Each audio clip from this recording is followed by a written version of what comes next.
Palavra ao amanhecer, com o pastor Antônio Freire. Não vos conformes com esta era, por isso espera, em Deus espera.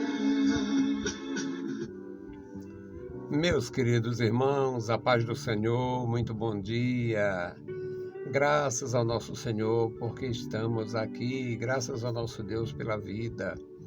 Graças ao Senhor porque Ele é bondoso. E nós temos a necessidade de ouvir a voz de Deus, de aprender com o Senhor, de nos fortalecer para vencer. O mundo é como uma correnteza. Parece uma correnteza, vai levando, arrastando. O mundo arrasta virtudes, arrasta tradições, arrasta valores, arrasta compreensão. O mundo arrasta comunhão, o mundo arrasta amizade, o mundo vai arrastando. É uma tsunami de novidades, de coisas, muita coisa boa acontecendo. A grande maioria é negativa. Para cumprir o que a palavra de Deus diz, o mundo jaz no maligno. Não espere muita coisa do mundo. Eu não espero. Eu esperaria mais dos servos de Deus, da igreja, que a gente vê como igreja. E muito embora precisamos entender o que era visto como igreja em algum lugar, Deus viu como sinagoga de Satanás. Então a gente precisa da graça e recorrendo à palavra cada dia um pouquinho. Cada dia um pouquinho, porque vale a pena. Hoje nós vamos meditar em Marcos capítulo 6, aqui o versículo 51. Nesta palavra, meus amados, nós vamos ver o seguinte: o Senhor Jesus, cheio de poder, cheio de graça, Ele cumpriu a sua missão, a missão de nosso Senhor Jesus Cristo. Era realmente reunir os filhos de Deus que estavam dispersos, reunir em um corpo. Este corpo é a igreja.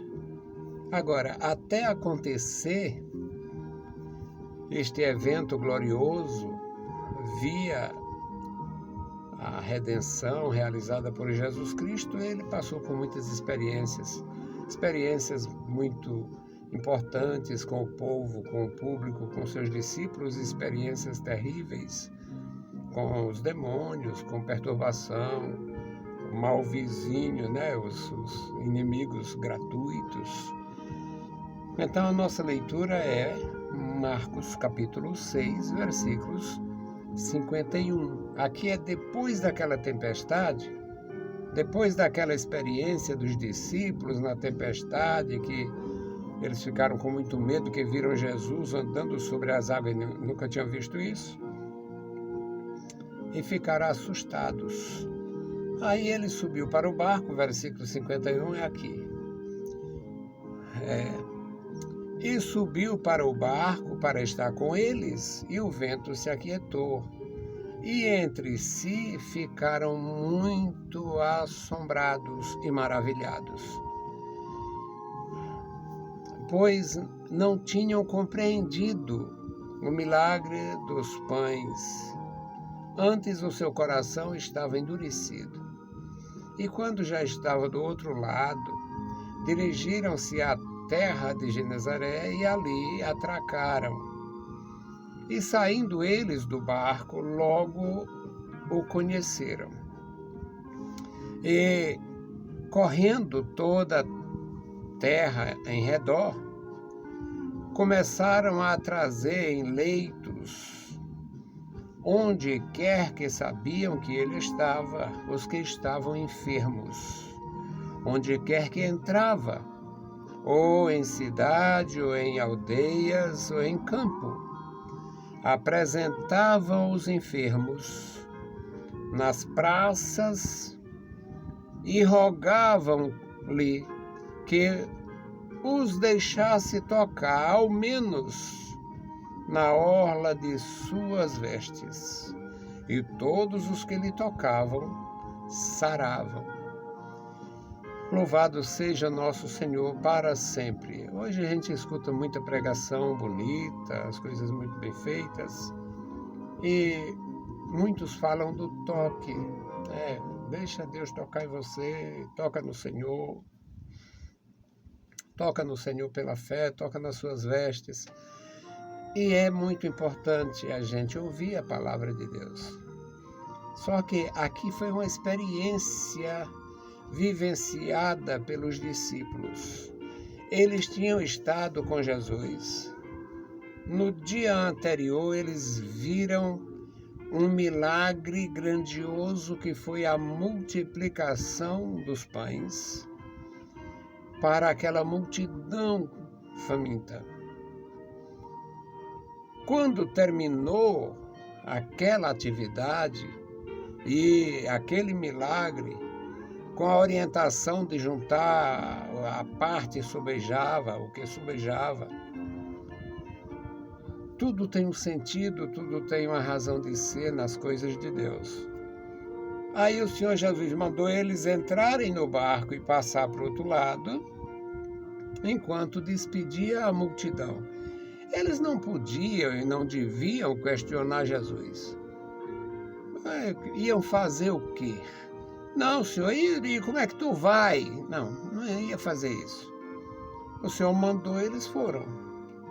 O Senhor tinha meios, tinha a autoridade de mandar e tinha meios de se fazer. Resultado: quando eles estavam em apuros, Jesus foi andando sobre o mar. Eles ficaram apavorados. Jesus subiu para o barco, houve bonança, chegaram na terra de Genezaré, e agora mais atividades e mais milagres. Mais milagres. Eles, chegando ali, houve movimento, porque já havia um conhecimento razoável do que Jesus fazia. O seu grupo já era conhecido. E eles chegaram ali na terra de Genezaré, mas o texto diz que os discípulos ainda não tinham compreendido. Eles não tinham compreendido nem o milagre da multiplicação dos pães, nem o fato de Jesus andar sobre as águas como se fosse uma superfície sólida. Nem. Eles não tinham. Era muita coisa. Como nós acostumamos ouvir alguém dizer, é muita coisa para minha cabeça. Era muita coisa para a cabeça deles. Eram muitos milagres, eram muitos desafios. Eles não tinham o domínio da situação. Eles não sabiam o que seria no dia seguinte, qual a novidade, qual o milagre maior, qual a surpresa maior. Então, o texto diz que eles tinham o coração endurecido. Mas quem é que tem capacidade de absorver tanta grandeza? A Bíblia diz que eles tinham o coração endurecido, ou estavam com o coração endurecido. E nós? E nós? Quando atracaram do outro lado, quando chegaram, quando desceram do barco, atracaram o barco, correndo de todos os lados, começaram a trazer enfermos. Traziam os enfermos nos seus leitos, tomando conhecimento que Jesus estava ali. Trouxeram os enfermos em seus leitos. E onde quer que entrava, ou na cidade, ou nas aldeias, ou no campo, apresentavam os enfermos nas praças, ou seja, onde eles chegassem havia uma concentração de pessoas, um ajuntamento de pessoas, e apareciam as necessidades físicas, pessoas enfermas. Quais os recursos que existiam na época? O milagre. Então o Senhor Jesus atendia a essas pessoas. E este último versículo, Marcos 6:56, diz que apresentavam os enfermos nas praças e rogavam-lhe que os deixasse ao menos tocar em suas vestes. E todos os que tocavam saravam. Nós, meus amados irmãos, temos, a tirar por mim, nós temos grande deficiência para entender a grandeza das Escrituras, a grandeza da revelação de nosso Senhor Jesus Cristo. Nós temos dificuldade, a nossa natureza contraditória. Não deveria haver em nós palavra contraditória. Não deveria haver em nós pensamento contraditório. Não deveria haver em nós atitudes contraditórias. Porque a natureza não se pode negar. A natureza do homem, ela é terrena, natureza material, natureza limitadíssima. Se for, digamos, contaminada com maldades espirituais, pior ainda. Só o lado humano, sem a maldade espiritual, sem a feitiçaria, sem o mal, sem a idolatria, sem a corrupção espiritual, já somos bastante limitados. Mas é possível acreditar e se beneficiar da grandeza da revelação de Jesus Cristo. Onde quer que ele chegasse, onde quer que entrava, na cidade, das aldeias ou no campo, ele entrava com benefícios. Ele entrava com benefícios, trazia benefícios.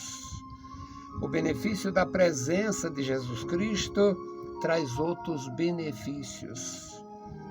Então, meus amados, que nós possamos guardar no nosso coração a palavra gloriosa e servir com mais vigor, com mais fervor. Vamos orar. Nós vamos dar prosseguimento à intercessão pelos nossos amados irmãos, voltando a interceder pela irmã Raquel.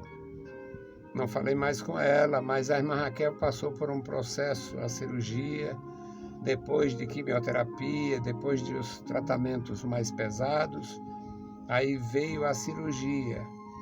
E vamos orar por ela, não sei, mas o nosso Deus sabe o vigor e a graça que ela está recebendo para vencer. Vamos orar pela sua vida, pela sua saúde, pela sua família. Bendito Deus, Pai querido, Pai santo que estás nos céus, nós te louvamos, bendizemos, agradecemos ao Senhor pela tua bondade e graça. Suplicamos, meu Senhor, pela tua igreja. Guarda os teus servos, toda a tua igreja em toda a terra, sustenta cada um com a tua poderosa mão. Queremos, meu Senhor, suplicar especialmente pela irmã Raquel. Toma ela em tuas santas mãos, da graça. Ó Senhor, tu és poderoso para ajudá-la, para sustentá-la. Deus fiel, Deus bendito, encoraja a tua serva, dá vigor, dá graça. restaura a sua força, seu vigor, meu Senhor, e traz a ela, Senhor, plena restauração. Abençoa a sua família, abençoa, meu Senhor. Nós queremos celebrar a vitória da irmã Raquel. Guarda, meu Senhor, todos os seus familiares. Querido Senhor, ouve a nossa petição. Em nome santo de Jesus Cristo, nós te pedimos. Amém. Meus queridos irmãos, a paz do Senhor e bom dia.